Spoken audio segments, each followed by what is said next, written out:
સૌથી પહેલો પ્રશ્ન જોઈએ કે નીચેના વિધાનો ધ્યાનથી વાંચો અને તેમાંથી કયા વિધાન સાચા છે તે જણાવો. તો પહેલું વિધાન છે કે ગુજરાત વિધાનસભાની કુલ બેઠકોની સંખ્યા કેટલી છે?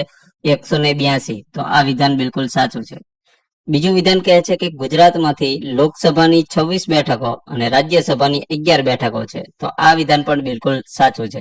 તો આના ઉપરથી આપણને ખબર પડે કે વિધાનસભાની 182 બેઠકો, લોકસભાની 26 બેઠકો અને રાજ્યસભાની 11 બેઠકો, આવી રીતે ચૂંટણીની અંદર આપણી ગુજરાતની બેઠકો વહેંચાયેલી છે.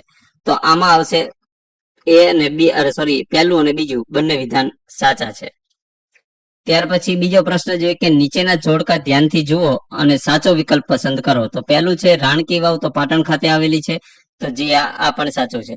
મોઢેરા સૂર્ય મંદિર આ આવેલું છે મહેસાણામાં, આ પણ સાચું છે. લોથલ અમદાવાદમાં આવેલું છે, આ પણ સાચું છે. અડાલજની વાવ ગાંધીનગર ખાતે આવેલી છે, આ પણ સાચું છે. એટલે આમાં ચારે ચાર જે સ્ટેટમેન્ટ વિધાન આપેલા છે તે સાચા છે. એટલે ઓપ્શન ડી સાચો જવાબ આવશે. ત્યાર પછી ત્રીજો પ્રશ્ન, ગુજરાતના ઔદ્યોગિક વિકાસ અંગે નીચેના વિધાનો ધ્યાનથી વાંચો. તો જેમાં પહેલું વિધાન છે કે ગુજરાત ભારતમાં પેટ્રોકેમિકલ ઉત્પાદનમાં અગ્રેસર રાજ્ય ગણાય છે. તો આમાં સાચું વિધાન કયું હશે? તો કે સાચું છે વિધાન, તો કે આ બિલકુલ સાચું છે. બીજું વિધાન છે જામનગર ખાતે વિશ્વની સૌથી મોટી ઓઇલ રિફાઇનરી પૈકીની એક આવેલી છે. તો આ વિધાન પણ બિલકુલ સાચું છે. બરોબર, તો બંને વિધાન સાચા છે. ત્યાર પછી ચોથો પ્રશ્ન જોઈએ કે નીચેનામાંથી કયો ક્રમ ગુજરાતના જિલ્લાઓને ક્ષેત્રફળની દ્રષ્ટિએ સાચો ઉતરતો ક્રમ દર્શાવે છે? તો ઉતરતો સાચો ક્રમ કયો છે? તો પહેલા નંબરે આવશે કચ્છ, બીજા નંબરે બનાસકાંઠા અને ત્રીજા નંબરે આવશે જુનાગઢ. તો આ ઉતરતો સાચો ક્રમ છે. ત્યાર પછી પાંચમો પ્રશ્ન જોઈએ. પાંચમો પ્રશ્ન છે કે બંધારણની કઈ અનુસૂચિ પંચાયતી રાજ સંસ્થાઓ સાથે સંબંધિત છે? એટલે કે પંચાયતી રાજની જોગવાઈ બંધારણની કઈ અનુસૂચિઓમાં આપેલી છે? તો તેમાં આવશે 11મી અનુસૂચિ. કઈ અનુસૂચિ આવશે? 11મી અનુસૂચિ. ત્યાર પછી છઠ્ઠો પ્રશ્ન જોઈએ. મિત્રો, કે નગરપાલિકાઓ સંબંધિત જોગવાઈઓ બંધારણની કઈ અનુસૂચિમાં આપવામાં આવેલી છે? તો નગરપાલિકાની જોગવાઈઓ જે આપેલી છે 12મી અનુસૂચિમાં. કઈ અનુસૂચિ આવશે? 12મી અનુસૂચિ.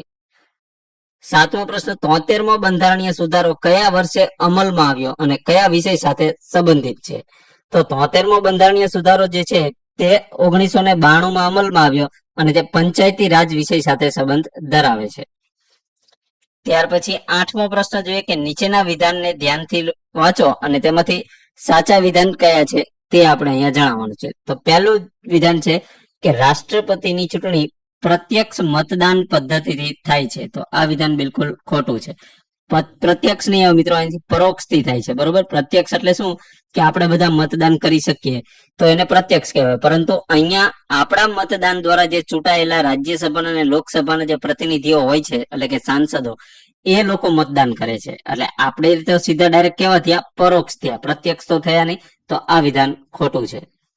બીજું વિધાન કહે છે કે રાષ્ટ્રપતિની ચૂંટણીમાં એકલ સંક્રમણીય મત દ્વારા વપરાય છે. તો આ વિધાન બિલકુલ સાચું છે. એકલ સંક્રમણીય મત પદ્ધતિથી રાષ્ટ્રપતિની ચૂંટણી થાય છે. તો અહીંયા માત્ર બીજું વિધાન સાચું છે. ત્યાર પછી નવમો પ્રશ્ન, સંસદના બંને ગૃહનું સંયુક્ત સત્ર બોલાવવાની સત્તા કોની પાસે છે? રાષ્ટ્રપતિ પાસે. ત્યાર પછી 10મો પ્રશ્ન, નાણાં પંચની રચના બંધારણની કઈ કલમ હેઠળ કરવામાં આવે છે? તો તેમાં જવાબ આવશે કલમ નંબર 280. તો 280 કલમ અંતર્ગત નાણાં પંચની રચના કરવામાં આવે છે. ત્યાર પછી ભારતના નિયંત્રક અને મહાલેખા પરીક્ષક એટલે કે કેગ, કમ્પ્ટ્રોલર એન્ડ ઓડિટર જનરલ, આની નિમણૂક કોણ કરે છે અને તેનો કાર્યકાળ કેટલો હોય છે? તો સૌથી પહેલા તો આની નિમણૂક રાષ્ટ્રપતિ દ્વારા થાય છે અને એમનો કાર્યકાળ શું હોય છે? 6 વર્ષ અથવા 65 વર્ષની ઉંમર થાય ત્યાં સુધી. એટલે આમાંથી જે વહેલું થાય તે ગણવામાં આવે છે. એટલે માની લો કે કોઈની નિમણૂક કરે 62 વર્ષે નિમણૂક કરે, બરોબર, તો 3 વર્ષ એમનો સમયગાળો એ વિતાવે ત્યાં એમની ઉંમર થઈ જાય 65 વર્ષ, તો તેમને રિટાયર થઈ જવું પડે છે. બરોબર, આ પદ ઉપરથી. અને જો કોઈ 59 વર્ષની ઉંમરે આ કેગનો હોદ્દો સંભાળે તો તેમને 6 વર્ષ પૂરા મળે છે. બરોબર, તો આવી રીતે જે વહેલું થાય તે પહેલું, એટલે ઓપ્શન એ સાચો જવાબ આવશે. ચલો, ત્યાર પછી 12મો પ્રશ્ન કે 1857ના વિપ્લવ અંગે નીચેના વિધાનને ધ્યાનથી વાંચો અને તેમાંથી સાચું વિધાન કયું છે તે આપણે અહીંયા શોધવાનું છે. તો સૌથી પહેલું વિધાન છે કે આ વિપ્લવની શરૂઆત મેરઠથી થઈ હતી. તો આ વિપ્લવની શરૂઆત મેરઠથી થઈ હતી, બિલકુલ સાચું છે. બીજું છે કે મંગલ પાંડેએ બેરકપુર ખાતે વિપ્લવની ચિનગારી ચાંપી હતી. તો આ વિધાન પણ બિલકુલ સાચું છે. એટલે આમાં સાચો જવાબ આવશે, બંને વિધાન સાચા છે. તો આપણે ઓપ્શનમાં જોઈએ તો ઓપ્શન સી માં છે 1 અને 2 બંને સાચા. ત્યાર પછી 13મો પ્રશ્ન, નીચેનામાંથી કયું જોડકું ખોટું છે? તો સુરત અધિવેશન 1907 જેમાં કોંગ્રેસનું વિભાજન થયું હતું, આ સાચું છે. લખનૌ કરાર 1916 માં થયો હતો જેમાં કોંગ્રેસ મુસ્લિમ લીગ એકતા થઈ હતી, આ વિધાન પણ સાચું છે. પુના કરાર 1932, તો આમાં ગાંધીજી અને આંબેડકર વચ્ચે કરાર થયા હતા અને જેનું નામ આપવામાં હતું પુના કરાર, તો આ પણ સાચું છે. કરાચી અધિવેશન 1931, તો આમાં ભારત છોડો ઠરાવ પસાર કરવામાં આવ્યો હતો, તો આ વિધાન ખોટું છે. એટલે ઓપ્શન ડી સાચો જવાબ આવશે. ત્યાર પછી 14મો પ્રશ્ન, ગોળમેજી પરિષદ અંગે નીચેનામાંથી કયું વિધાન સાચું નથી? તો ગોળમેજી પરિષદ વિશે સાચું નથી તે જોવાનું છે. તો આમાં પહેલું છે કે કુલ 3 ગોળમેજી પરિષદો યોજાઈ હતી, તો આ ટોટલ 3 યોજાઈ હતી, સાચું છે. ગાંધીજીએ બીજી ગોળમેજી પરિષદમાં ભાગ લીધો હતો, તો આ પણ સાચું છે. પ્રથમ ગોળમેજી પરિષદ 1930 માં યોજાઈ હતી, આ પણ સાચું છે. અને ત્રણેય પરિષદોમાં ગાંધીજીએ ભાગ લીધો હતો. હવે આ વિધાન ખોટું છે, ત્રણેય પરિષદમાં ગાંધીજીએ ભાગ લીધો ન હતો. ત્યાર પછી 15મો પ્રશ્ન, માનવ શરીરમાં સૌથી નાનું હાડકું ક્યાં આવેલું હોય છે? તો માનવ શરીરની અંદર સૌથી નાનું હાડકું આવેલું હોય છે કાનની અંદર, જે હાડકાનું નામ છે સ્ટેપ્સ. ત્યાર પછી 16મો પ્રશ્ન જોઈએ. 16મો પ્રશ્ન કહે છે કે 2 વિધાન આપેલા છે, તેમાંથી સાચું વિધાન કયું છે તે આપણે અહીંયા શોધવાનું છે. તો તેમાં પહેલું વિધાન છે કે ડીએનએ એ આનુવંશિક માહિતી સંગ્રહ કરે છે, તો આ સાચું છે. ડીએનએ ઉપરથી આપણે વંશ જાણી શકીએ છીએ, તો આ વિધાન બિલકુલ સાચું છે. આરએનએ સામાન્ય રીતે એકલ શેરવાળું હોય છે, આ વિધાન પણ સાચું હોય છે. આ ડીએનએ અને આરએનએ નો મુખ્ય તફાવત જ એ છે, બરોબર. તો બંને વિધાન અહીંયા સાચા છે. ત્યાર પછી પીએચ સ્કેલ પર 7 થી ઓછું પીએચ નું મૂલ્ય દર્શાવે તો એ શું હોય છે? તો કે એસિડિક દ્રાવણ હોય છે. શું હોય છે? એસિડિક દ્રાવણ હોય છે. ત્યાર પછી 18મો,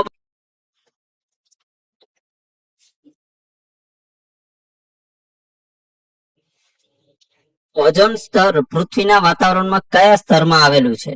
તો તેમાં જવાબ આવશે સ્ટ્રેટોસ્ફિયર ખાતે, બરોબર. સ્ટ્રેટોસ્ફિયરમાં જે ઓઝોન સ્તર જે છે તે પૃથ્વીના વાતાવરણમાં આવેલું હોય છે. ત્યાર પછી 19મો પ્રશ્ન જોઈએ, નીચેનામાંથી કયો પુરસ્કાર રમત ગમત ક્ષેત્રે ભારતનું સર્વોચ્ચ સન્માન ગણાય છે? તો તેમાં જવાબ આવશે મેજર ધ્યાનચંદ ખેલ રત્ન. ત્યાર પછી 20મો પ્રશ્ન જોઈએ કે સ્વચ્છ ભારત મિશન કઈ તારીખે શરૂ કરવામાં આવ્યું હતું? તો સ્વચ્છ ભારત મિશન જે છે તે કઈ તારીખે શરૂ કરવામાં આવ્યું હતું? તો 2 ઓક્ટોબર 2014 માં, બરોબર, સ્વચ્છ ભારત મિશનની શરૂઆત કરવામાં આવી હતી. ત્યાર પછી 21મો પ્રશ્ન, નીચેના વિધાનને ધ્યાનથી વાંચો અને એમાંથી સાચા વિધાન કયા છે તે આપણે ગોતવાના છે. તો બેટી બચાવો બેટી પઢાઓ આ યોજના હરિયાણાના પાણીપતથી શરૂ કરવામાં આવી હતી, તો આ પણ સાચું છે, યાદ રાખજો મિત્રો. આ યોજનાનો મુખ્ય ઉદ્દેશ્ય કન્યા ભ્રૂણ હત્યા અટકાવવાનો અને કન્યા શિક્ષણને પ્રોત્સાહન આપવાનો છે, તો આ વિધાન પણ બિલકુલ સાચું છે. એટલે ઓપ્શન સી આવશે, પહેલું અને બીજું બંને વિધાન સાચા છે. ત્યાર પછી 22મો પ્રશ્ન જોઈએ કે જેમાં G20 સંગઠન અંગે નીચેનામાંથી કયું વિધાન સાચું છે? તો G20 માં જોઈએ તો કે ભારતે 2023 માં G20 ની અધ્યક્ષતા સંભાળી હતી, આ વિધાન સાચું છે અને બાકીના ત્રણેય વિધાન ખોટા છે, બરોબર. આંતરરાષ્ટ્રીય ન્યાય અદાલત ક્યાં આવેલી છે? તો આંતરરાષ્ટ્રીય ન્યાય અદાલત ઇન્ટરનેશનલ કોર્ટ કઈ જગ્યાએ આવેલી છે? નેધરલેન્ડના હેગ ખાતે. ત્યાર પછી પ્રશ્ન જોઈએ કે નીચેનામાંથી કયું જોડકું ખોટું છે? તો ખોટું જોડકું કયું છે? તો રેમન મેક્સેસ એવોર્ડ જે છે તે ભારતીય રમત ગમત ક્ષેત્રે આપવામાં આવતો એવોર્ડ નથી, એટલે આ ખોટું છે. જ્યારે નોબેલ પુરસ્કાર જે સ્ટોકહોમ સ્વીડન અને ઓસ્લો નોર્વે દ્વારા આપવામાં આવે છે. ઓસ્કાર એવોર્ડ અમેરિકન સિનેમાથી આપવામાં આવે છે અને બુકર પ્રાઇઝ અંગ્રેજી સાહિત્ય માટે આપવામાં આવે છે. જ્યારે રેમન મેક્સેસ એવોર્ડ ભારતીય રમત ગમત ક્ષેત્રે આપવામાં આવતો નથી, એટલે આ વિધાન ખોટું છે. ત્યાર પછી 25મો પ્રશ્ન જોઈએ, ભારતનું પ્રથમ સંપૂર્ણ સ્વદેશી બનાવટનું વિમાન વાહક જહાજ કયું છે? તો એ જહાજનું નામ છે INS વિક્રાંત. ત્યાર પછી 26મો પ્રશ્ન જોઈએ કે ચંદ્રયાન-3 મિશન અંગે નીચેના વિધાનને ધ્યાનથી વાંચો અને તે વિધાનમાં સાચું વિધાન કયા છે એ આપણે અહીંયા શોધવાના છે. તો તેમાં પહેલું વિધાન આપેલું છે કે તે ચંદ્રના દક્ષિણ ધ્રુવ નજીક સફળતાપૂર્વક ઉતરાણ કરનાર પ્રથમ મિશન બન્યું છે. તો આ સાચું છે. દક્ષિણ ધ્રુવ પર સોફ્ટ લેન્ડિંગ સફળતાપૂર્વક કરનાર આ પ્રથમ મિશન છે. તેનું લેન્ડર વિક્રમ અને રોવર પ્રજ્ઞાન નામે ઓળખાય છે. તો આ વિધાન પણ સાચું છે. એટલે બંને વિધાન સાચા છે. 27મો પ્રશ્ન ભારતના પ્રથમ મુખ્ય ચૂંટણી કમિશનર કોણ હતા? તો તેમાં જવાબ છે સુકુમાર સેન.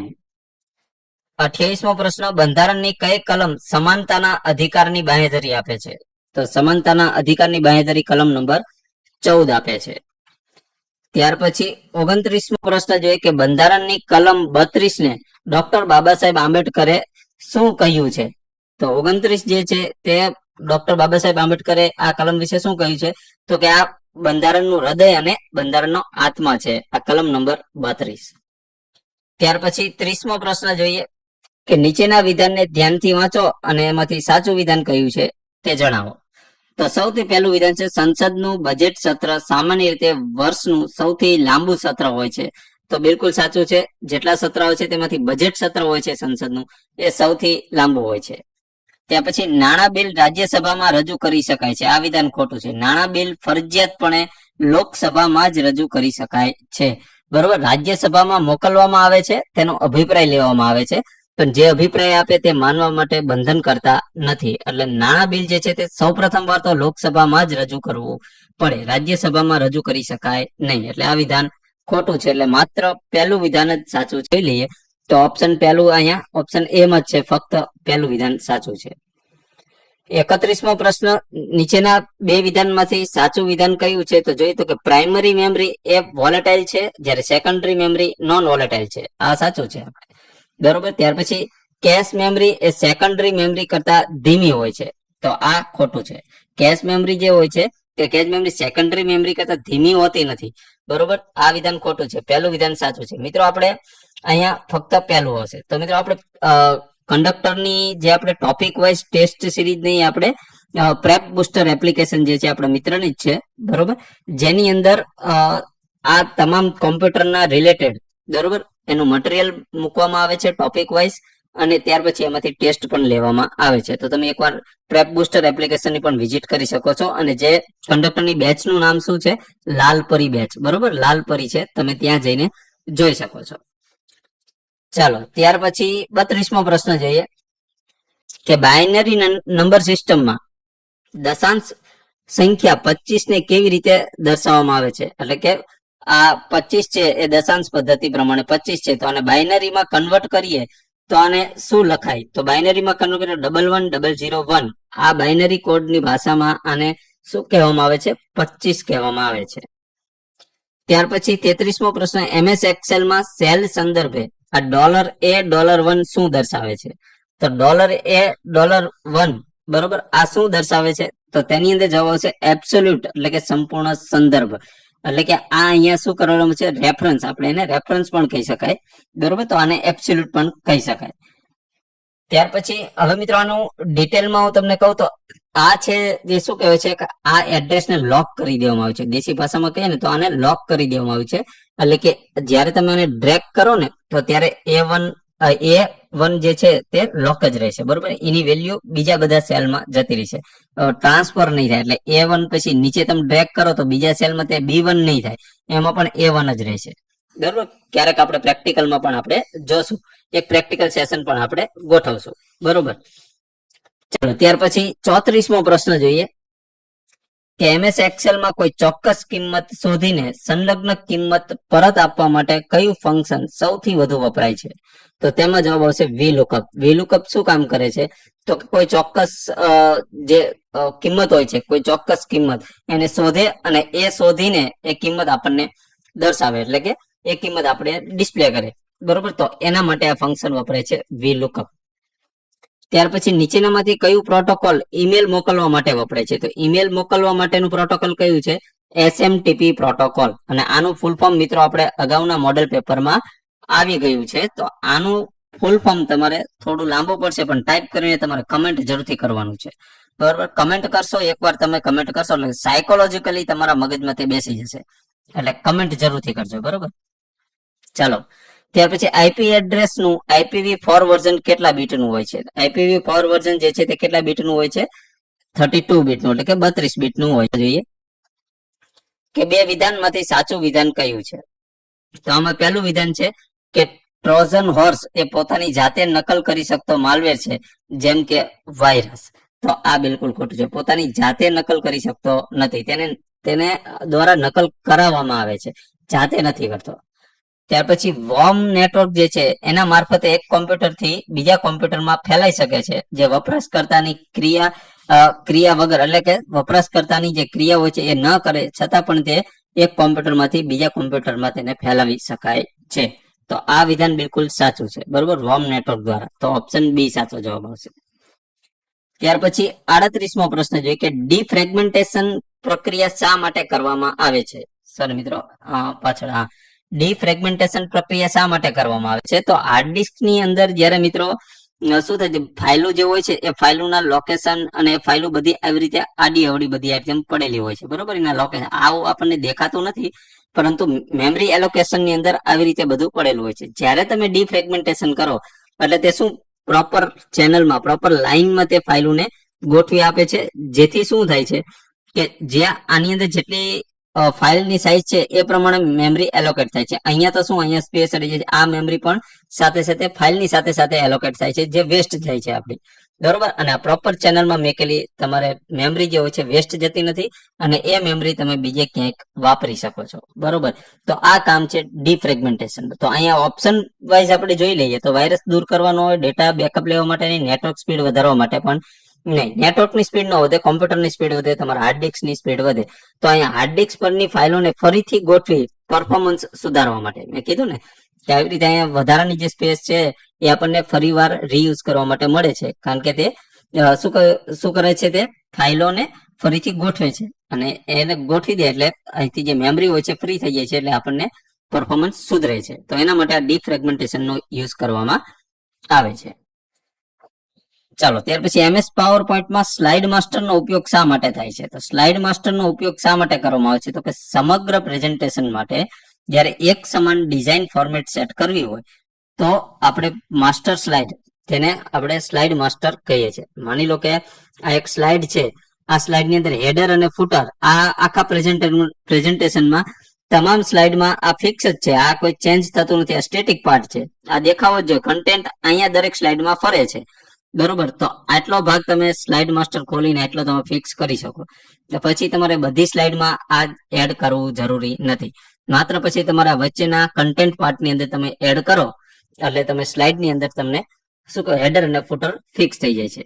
બરોબર, આપણે વર્ડમાં હેડર અને ફૂટર કરી દઈએ એટલે બધા પેજમાં આવી જાય ને, એવી જ રીતે આ પાવર પોઈન્ટમાં સ્લાઇડ માસ્ટરનો ઉપયોગ થાય છે. ચાલો ત્યાર પછી 40મો પ્રશ્ન, OSI મોડેલમાં કુલ કેટલા સ્તર હોય છે? તો OSI મોડેલમાં કેટલા? 7 સ્તરો હોય છે.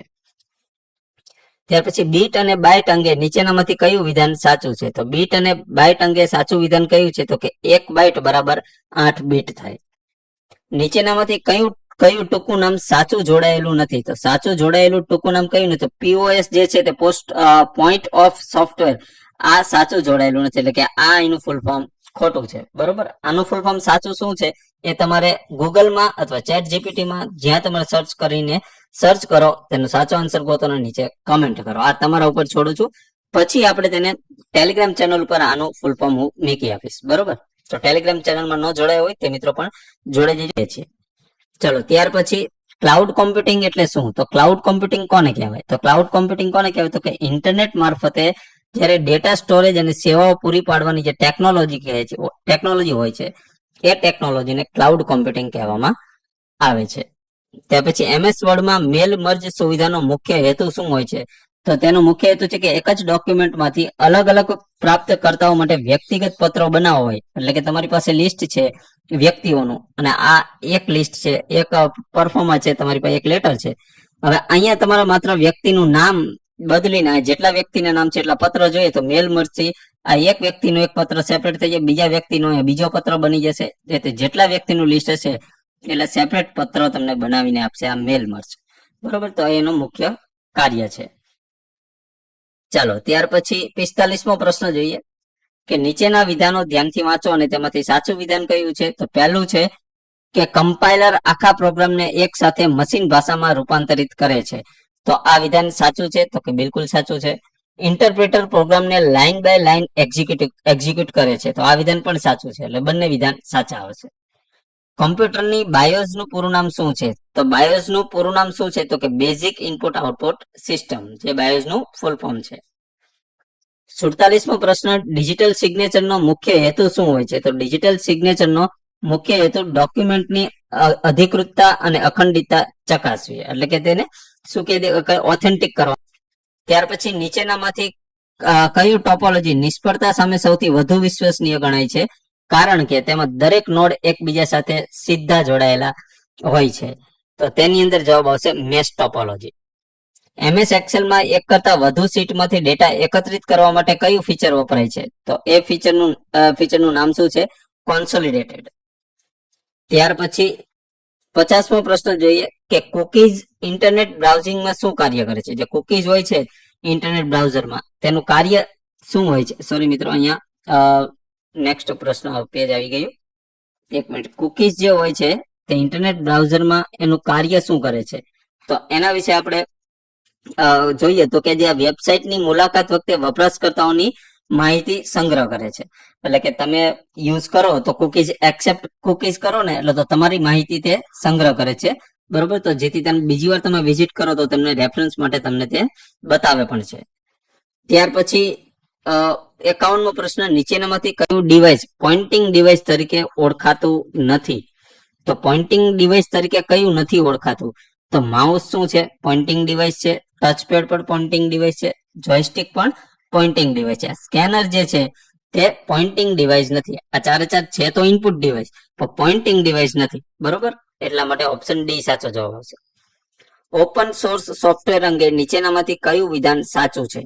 તો ઓપન સોર્સ જે તેનો સોર્સ કોડ જે છે તે સંશોધન અને ફેરફાર માટે ખુલ્લો હોય છે.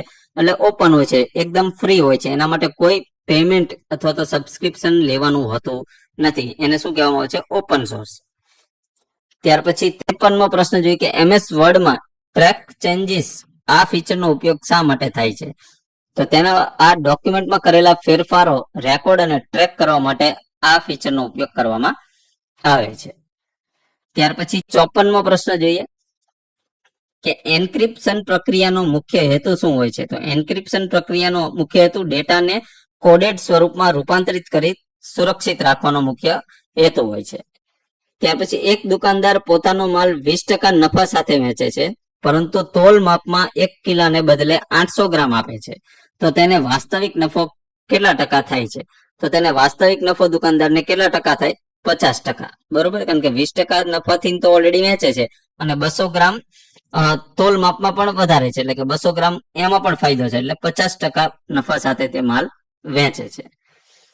ત્યાર પછી 56મો પ્રશ્ન કે 3 સંખ્યાનો ગુણોત્તર 2:3:5 છે, તેમનો સરવાળો 200 છે. તો તેની સૌથી નાની અને સૌથી મોટી સંખ્યાનો તફાવત કેટલો થશે. તો સૌથી નાની અને સૌથી મોટી સંખ્યાનો તફાવત થશે 60. ત્યાર પછી એક રકમ પર 2 વર્ષ માટે 10% વાર્ષિક દરે ચક્રવૃદ્ધિ વ્યાજ અને સાદું વ્યાજ વચ્ચેનો તફાવત 100 રૂપિયા છે. તો મૂળ કિંમત કેટલી છે. તો તેની મૂળ કિંમત કેટલી થશે. તો તેની મૂળ કિંમત થશે 10,000. ત્યાર પછી 58મો પ્રશ્ન છે કે A, B અને C એક કામ અનુક્રમે 10, 15 અને 20 દિવસમાં પૂરું કરી શકે છે. ત્રણેય સાથે મળીને કામ શરૂ કરે છે, પરંતુ C 2 દિવસ પછી કામ છોડી દે છે. તો બાકીનું કામ પૂરું કરવા માટે કુલ કેટલા દિવસ લાગશે. એટલે કે A ને B ને બાકીનું કામ કેટલા દિવસમાં પૂરું કરી શકશે. તો તેમાં આવશે આશરે 4.6 દિવસમાં. ત્યાર પછી 2 ટ્રેનો અનુક્રમે 60 કિલોમીટર પ્રતિ કલાક અને 40 કિલોમીટર પ્રતિ કલાકની ઝડપે એકબીજાની સામસામેની દિશામાં, એટલે કે સામસામેની દિશામાં દોડે છે. જો તેની લંબાઈ અનુક્રમે 140 મીટર અને 160 મીટર હોય તો તેઓ એકબીજાને પસાર કરવામાં કેટલો સમય લાગશે. તો એકબીજાને પસાર કરવા માટે તેમને 10.8 સેકન્ડનો સમય લાગશે. ત્યાર પછી 60મો પ્રશ્ન જોઈએ કે એક શ્રેણી આપેલી છે કે 2, 6, 12, 20, 30 અને ત્યાર પછી શું જવાબ આવશે. તો ત્યાર પછી આ શ્રેણીમાં સાચો જવાબ કયો આવશે? તો તેમાં જવાબ આવશે 42. હવે મિત્રો આને સોલ્વ કરવાનો જો આપણે 2 માં કેટલા 4 એડ કર્યા, 6 માં પછી અહીંયા 6 એડ કર્યા, 4 કર્યા, અહીંયા 6 કર્યા, અને આ શ્રેણીમાં અહીંયા 8 એડ કરવાના, અહીંયા કેટલા 10 એડ થયા, તો હવે અહીંયા કેટલા એડ કરવો પડશે? 12. તો 30 ને 12 42. તો સાચો જવાબ આવશે ઓપ્શન બી. ત્યાર પછી એક પરિવારમાં પી, ક્યુ, આર, એસ, ટી અને યુ 6 સભ્યો છે. પી જે છે તે ક્યુ નો પતિ છે, આર છે એ પી અને ક્યુ નો પુત્ર છે, એસ છે તે આર ની બહેન છે, અને ટી જે છે તે પી ના પિતા છે, અને યુ જે છે તે ટી ની પત્ની છે. તો યુ જે છે તે એસ નું શું સબૂત હશે? તો આપણે એસ ના સંદર્ભમાં પૂછીએ તો એસ ને શું થશે? એસ ને તે યુ થશે, દાદી. ત્યાર પછી 62મો પ્રશ્ન, એક ચોક્કસ કોડમાં ટીચરનો કોડ આવી રીતે આપેલો છે, એ રીતે લખાય. આ ટીચરનો કોડ છે, તો આ જ કોડની ભાષામાં સ્ટુડન્ટનો કોડ કયો થશે? તો આમાં સ્ટુડન્ટનો કોડ થશે ઓપ્શન એ UVW FGPV. ત્યાર પછી જો એક ઘડિયાળમાં 3 ને 15 વાગ્યા હોય તો કલાક કાંટો અને મિનિટ કાંટો વચ્ચે કેટલા અંશનો ખૂણો બનાવતું હશે? તો તેમાં અંશ આવશે 7.5 અંશનો ખૂણો બનશે. ત્યાર પછી 64મો પ્રશ્ન, જો 2 જાન્યુઆરી 2024 ના રોજ મંગળવાર હોય તો 2 જાન્યુઆરી 2025 ના રોજ કયો વાર આવશે? તો તેમાં જવાબ આવશે ગુરુવાર. ત્યાર પછી 65મો પ્રશ્ન, મનોરથ શબ્દમાં કઈ સંધિ થયેલી છે? તો મનોરથ શબ્દ જે છે તેમાં કઈ સંધિ થયેલી છે? તો તેમાં આવશે વિસર્ગ સંધિ. કઈ સંધિ આવશે? વિસર્ગ સંધિ. ત્યાર પછી યથાશક્તિ કયા સમાસનું ઉદાહરણ છે? તો યથાશક્તિ જે છે તે અવયવી ભાવ સમાસનું ઉદાહરણ છે. ત્યાર પછી 67મો પ્રશ્ન, નીલકંઠ કયા સમાસનું ઉદાહરણ છે? તો નીલકંઠ જે છે તે કયા સમાસનું ઉદાહરણ આવશે? બહુવ્રીહી સમાસ. ત્યાર પછી નીચેના વાક્યમાં યોગ્ય વિરામ ચિહ્ન પસંદ કરો. તો વાક્ય શું આપેલું છે? તો વાક્ય આપેલું છે કે તેણે પૂછ્યું ખાલી જગ્યા તું ક્યાં જાય છે, બરોબર. તો આમાં કયું જે વિરામ ચિહ્ન આપણે યુઝ કરી શકાય છે? તો સૌથી પહેલા તો જો તું ક્યાં જાય છે એટલે તો ક્વેશ્ચન માર્ક તો આવશે જ, બરોબર. તો ક્વેશ્ચન માર્ક વાળું આ એક જ ઓપ્શન છે, એટલે ઓપ્શન બી આવશે, બરોબર. તો એક તો, અને ત્યાર પછી તેણે પૂછ્યું અને ત્યાર પછી તે બોલે છે એટલે અહીંયા ડબલ ઇન્વર્ટેડ કોમા પણ આવશે, બરોબર. એટલે ઓપ્શન બી સાચો જવાબ આવશે. ત્યાર પછી તેની આંખો સાગર જેવી ઊંડી હતી, આ વાક્યમાં કયો અલંકાર છે? તો આ વાક્યમાં અલંકાર આવશે ઉપમા અલંકાર, કારણ કે તેની આંખોને સાગર જેટલી ઊંડીની ઉપમા આપેલી છે. ત્યાર પછી 69મો પ્રશ્ન જોઈ આપણે 70મો, કે હાથ ઘસતા રહી જવું, આ રૂઢિપ્રયોગનો અર્થ શું થાય? તો હાથ ઘસતા રહી જવું આ રૂઢિપ્રયોગનો અર્થ શું થાય? તો કે નિરાશ થવું અથવા તો પસ્તાવો કરવો અથવા થવો. ત્યાર પછી વાડ જ ચીભડા ગળે, આ કહેવતનો ભાવાર્થ શું છે? તો આ કહેવતનો ભાવાર્થ છે રક્ષક જ ભક્ષક બને. ત્યાર પછી નિપુણ શબ્દનો પર્યાયવાચી શબ્દ કયો છે? તો નિપુણનો પર્યાયવાચી શબ્દ આવશે કુશળ. આપણે કહીએ ને કે આ નિપુણ છે, આ ભાષામાં નિપુણ છે, આ લેંગ્વેજમાં નિપુણ છે, કુશળ છે, હોશિયાર છે. આપણે આવા પર્યાયવાચી શબ્દનો આપણે રોજબરોજની ભાષામાં આપણે ઉપયોગ કરતા હોય છે. ત્યાર પછી 73મો પ્રશ્ન જોઈએ કે સંક્ષિપ્ત શબ્દનો વિરોધી શબ્દ કયો છે? તો સંક્ષિપ્ત શબ્દનો વિરોધી થશે વિસ્તૃત. તો સંક્ષિપ્ત એટલે કેવું થાય? ટૂંકું. અને એનો વિરોધી કીધો છે એટલે વિસ્તૃત એટલે ફેલાયેલું, લાંબુ. ચલો ત્યાર પછી 74મો પ્રશ્ન જોઈએ કે જે વાત સાંભળી ન શકાય તેવી હોય તેના માટે એક શબ્દમાં તેને શું કહેવાય? તો તેને કહેવાય અશ્રાવ્ય. ત્યાર પછી નીચેનામાંથી કયું વાક્ય વ્યાકરણની દ્રષ્ટિએ સાચું છે? તો વ્યાકરણની દ્રષ્ટિએ સાચું વાક્ય કયું છે? તો આમાં જોઈએ કે છોકરીઓ રમતું હતું, તો આવું રમતું હતું આ ભૂતકાળ એવું તો ન આવે, તો છોકરીઓ રમતી હતી એમ આવે, બરોબર. તો એ ઓપ્શન બી માં છે, આ સાચું છે. તો આ તો ખોટું છે. છોકરીઓ રમતો હતો, તો આ પણ ખોટું છે. આ તો તમને વાંચો એટલે જ ખબર પડી જાય. છોકરીઓ રમતું હતો, તો આ પણ ખોટું છે. આ પણ બંધ બેસતું નથી. આ ઓપ્શન બી જ સાચો જવાબ આવશે. ત્યાર પછી 76મો પ્રશ્ન, કર્તરી પ્રયોગ અને કર્મણી પ્રયોગ અંગે નીચેનામાંથી કયું વિધાન સાચું છે? તો કર્તરી અને કર્મણી પ્રયોગમાં કયું વિધાન સાચું છે? તો કે કર્તરી પ્રયોગમાં ક્રિયાપદ કર્તા પ્રમાણે બદલાય છે, બરોબર. અને કર્મણી પ્રયોગમાં શું હોય છે? તો કર્મણી પ્રયોગમાં ક્રિયાપદ કર્તા પ્રમાણે બદલાય છે. કર્મણી પ્રયોગમાં શું થાય છે કે ક્રિયા કરાવવામાં આવે છે, એટલે અહીંયા ઓપ્શન એ સાચો જવાબ આવશે, બરોબર. ત્યાર પછી ગુજરાતી ભાષા કઈ ભાષા કુટુંબની શાખા છે? તો ગુજરાતી ભાષા જે છે તે કઈ ભાષામાંથી ઉતરી આવી છે, એટલે કે તેની શાખા છે? તો તેમાં ઇન્ડો આર્યન જે છે, ભારત યુરોપિયન ભાષા કુટુંબ, બરાબર, તો ઇન્ડો આર્યન ભાષા ઉપરથી આ ગુજરાતી ભાષા ઉતરી આવી છે. ત્યાર પછી 78મો પ્રશ્ન કે identify the error in the sentence, કે neither the manager nor the employees was informed about the meeting. તો આમાં એરર કયા પાર્ટમાં છે? તો એ પાર્ટમાં એરર શોધવાની છે. તો અહીં જવાબ છે વોઝ ઇન્ફોર્મ્ડ. તો અહીં એમ્પ્લોઈઝ, તો અહીંયા બહુવચન છે, તો અહીંયા બહુવચન માટે વોઝ યુઝ થાય નહીં, બરોબર, એટલા માટે અહીંયા એરર છે. ત્યાર પછી 79મો પ્રશ્ન જોઈએ કે choose the correctly form sentence using the past perfect tense. એટલે કે પાસ્ટ એટલે પૂર્ણ, પરફેક્ટ એટલે પાસ્ટ એટલે ભૂતકાળ, પરફેક્ટ એટલે શું કે વર્તમાન. તો પૂર્ણ વર્તમાન કાળનું કયું પૂર્ણ વર્તમાન કાળનું કયું અહીંયા વાક્ય જે છે તે સાચું છે? તો આપણે એના માટે આપણે અહીંયા જોઈએ, મિત્રો, પૂર્ણ ભૂતકાળ આવશે. ભૂતકાળ, પાસ્ટ એટલે ભૂતકાળ થાય છે ને, પૂર્ણ ભૂતકાળ. તો તેની અંદર આપણે સાચું જવાબ છે કે by the time she arrived the movie had already started. તો આ સાચું છે, બરોબર, કે by the time she arrived એટલે કે તે જ્યારે પહોંચી ત્યારે મૂવી હેડ ઓલરેડી સ્ટાર્ટેડ, એટલે કે જે પિક્ચર જે છે તે ફિલ્મ તે ઓલરેડી સ્ટાર્ટ થઈ ગઈ હતી. તો અહીંયા પૂર્ણ ભૂતકાળનું આ વાક્ય સાચું આવશે. ત્યાર કે ચેન્જ ઇન્ટુ ઇનડાયરેક્ટ સ્પીચ, કે the teacher said the earth revolves around the સન.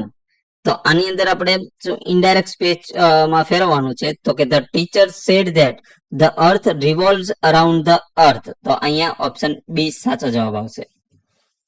ત્યાર પછી 81મો પ્રશ્ન choose the correct passive voice, કે someone has stolen my bicycle. તો આનું પેસિવ વોઇસ શું બનશે? તો કે my bicycle has been stolen, બરોબર. તો અહીંયા ઓપ્શન એ સાચો જવાબ આવશે. 82મો પ્રશ્ન આઈડેન્ટિફાઈ ધ એરર. તો આમાંથી એરર આપણે આઈડેન્ટિફાઈ કરવાની છે કે despite of his hard work he fell to achieve success. તો આની અંદર સાચો જવાબ છે ડિસ્પાઇટ ઓફ. અહીંયા એરર છે, ડિસ્પાઇટ ઓફ હાર્ડવર્ક ની આગળ ડિસ્પાઇટ ઓફ યુઝ કરી શકાય નહીં, બરોબર, એટલે ઓપ્શન એ સાચો જવાબ આવશે. ત્યાર પછી ચૂઝ ધ કરેક્ટ ઓપ્શન, કે હેડ આઈ નોન અબાઉટ ધ ટ્રાફિક આઈ ખાલી જગ્યા અર્લિયર. તો તેની અંદર સાચો જવાબ છે વુડ હેવ લેફ્ટ, એટલે કે I would have left earlier. ત્યાર પછી ચૂઝ ધ કરેક્ટલી પંક્ચ્યુએટેડ સેન્ટેન્સ. તો પંક્ચ્યુએટેડ સેન્ટેન્સ નીચેનામાંથી કયું છે તે શોધવાનું છે. તો તેમાં જવાબ છે my brother who lives in Delhi is a doctor. તો અહીંયા ઓપ્શન સી સાચો જવાબ આવશે. ત્યાર પછી 85મો પ્રશ્ન જોઈએ કે choose the word nearest meaning in imperil. તો એમ્પેરલ નો નજીકનો મિનિંગ વાળો શબ્દ નીચેનામાંથી કયો હશે? તો કે શોર્ટ લિવ્ડ. ત્યાર પછી 86મો કે ચૂઝ ધ એન્ટોનિયમ ઓફ ફ્રુગલ. તો ફ્રુગલ નો એન્ટોનિયમ વિરુદ્ધાર્થી શું થશે? તો ફ્રુગલ નો વિરુદ્ધાર્થી થશે એક્સ્ટ્રેવગન્ટ, બરોબર, એટલે ઓપ્શન એક્સ્ટ્રેવેગન્ટ સાચો જવાબ આવશે. ત્યાર પછી identify the correct one word substitution, એટલે કે શબ્દ સમૂહ માટે એક શબ્દ. તો કે a person who loves and કલેક્ટ્સ books. તો આને શબ્દ સમૂહ માટે એક શબ્દમાં તેને શું કહેવાશે? તો તેને જવાબ આવશે બિબ્લોફિલી, એટલે ઓપ્શન એ સાચો જવાબ આવશે. ત્યાર પછી 88મો પ્રશ્ન choose the meaning of the idiom. તો અહીંયા ઇડિયમ આપેલું છે, તેનો મતલબ શું છે? તો કે અ બ્લેસિંગ ઇન ડિસ્ગસ. તો આનો મતલબ શું થશે? તો જવાબ તેની અંદર સાચો જવાબ છે option B, something good that initially seemed bad, એટલે ઓપ્શન બી સાચો જવાબ આવશે. ત્યાર પછી identify the correctly spelled word. તો એમ્બેરેસ શબ્દનો સાચો સ્પેલિંગ નીચેનામાંથી કયા ઓપ્શનમાં છે? તો તેમાં જવાબ છે ઓપ્શન બી. તો એમ્બેરેસ નો સ્પેલિંગ શું થાય? EMBARRASS. ત્યાર પછી 90મો પ્રશ્ન છે કે choose the correct sentence with correct subject verb agreement. તો તેની અંદર સાચો જવાબ છે option B, mathematics is my favourite subject.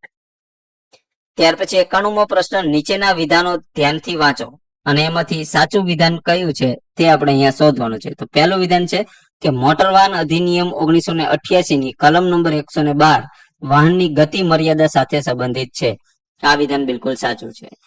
બીજું વિધાન છે કે આ કલમ હેઠળ કેન્દ્ર અથવા તો રાજ્ય સરકારને વિવિધ પ્રકારના વાહનો માટે ગતિ મર્યાદા નિર્ધારિત કરવાની સત્તા પણ આપવામાં આવેલી છે. આ વિધાન પણ અને આ જોગવાઈ પણ સાચી છે. એટલે ઓપ્શન સી આવશે. બંને વિધાન સાચા છે. કે મોટર વ્હીકલ એક્ટ એટલે કે મોટર વાહન અધિનિયમ 1988 ની કલમ નંબર 118 કયા વિષય સાથે સંબંધિત છે? તો કલમ નંબર 118 કયા વિષય સાથે આવશે? તો કે ટ્રાફિકના જે સંકેતો જે છે એ સંકેતો અંગેના નિયમો બનાવવાની સત્તા આપેલી છે 118 માં. મોટર વાહન અધિનિયમ 1988 ની કલમ નંબર 177 કયા વિષય સાથે સંબંધિત છે? તો 177 જે છે તે સામાન્ય શિક્ષા માટે એમાં જોગવાઈ કરેલી છે. ત્યાર પછી મોટર વાહન અધિનિયમ 1988 ની કલમ નંબર 190 શું કહે છે? તો કલમ નંબર 190 જે છે તે શેના માટે છે? તો કે જોખમી સ્થિતિમાં રહેલા વાહનનો ઉપયોગ કરવા બદલ સજા. ત્યાર પછી કલમ નંબર 199 એ શેના વિશે આપેલી છે? એમાં કઈ જોગવાઈ છે? તો કે સગીર દ્વારા વાહન ચલાવવામાં આવે ત્યારે વાલી અથવા માલિકની જવાબદારી ગણાય છે. આ એ ફિક્સ કરે છે 199 એ માં. ત્યાર પછી 96મો પ્રશ્ન જોઈએ કે નીચેના વિધાનો ધ્યાનમાં લો અને એમાંથી સાચા વિધાન બે માંથી કયા છે એ શોધવાના છે. તો પહેલું વિધાન છે કલમ નંબર 206 હેઠળ પોલીસ અધિકારીને અમુક સંજોગોમાં ડ્રાઇવિંગ લાયસન્સ જપ્ત કરવાની સત્તા પણ આપેલી છે. આ વિધાન સાચું છે. 207 માં ચોક્કસ ગુનાઓ માટે વાહન જપ્ત કરવાની સત્તા આપવામાં આવેલી છે. આ વિધાન પણ સાચું છે. એટલે બંને વિધાન સાચા છે. ત્યાર પછી 97મો પ્રશ્ન મોટર વાહન અધિનિયમ 1988 ની કલમ નંબર 210 જે છે તે રાજ્ય સરકાર દ્વારા મોટર વાહન વિભાગની સ્થાપના માટે આ જોગવાઈ કરવામાં આવેલી છે કલમ નંબર 210 માં. ચાલો ત્યાર પછી કે મોટર વાહન અધિનિયમ 1988 ની 217 કલમ જે છે તે શેના સંબંધિત છે? તો એ સંબંધિત છે અધિનિયમની જોગવાઈઓનું રદ કરવું અને એનો બચાવ કરવો. એ જોગવાઈ આપેલી છે. મોટર વાહન અધિનિયમ 1988 હેઠળ પરમિટ સંબંધિત જોગવાઈઓ કયા પ્રકરણમાં આપવામાં આવેલી છે? તો પ્રકરણ આવશે પ્રકરણ નંબર 5 માં. ત્યાર પછી છેલ્લો પ્રશ્ન જોઈએ કે મોટર વાહન અધિનિયમ 1988 હેઠળ ડ્રાઇવિંગ લાયસન્સ સંબંધિત જોગવાઈઓ કયા પ્રકરણમાં આપવામાં આવેલી છે? તો પ્રકરણ નંબર 3 માં આ જોગવાઈ આપવામાં આવેલી છે. તો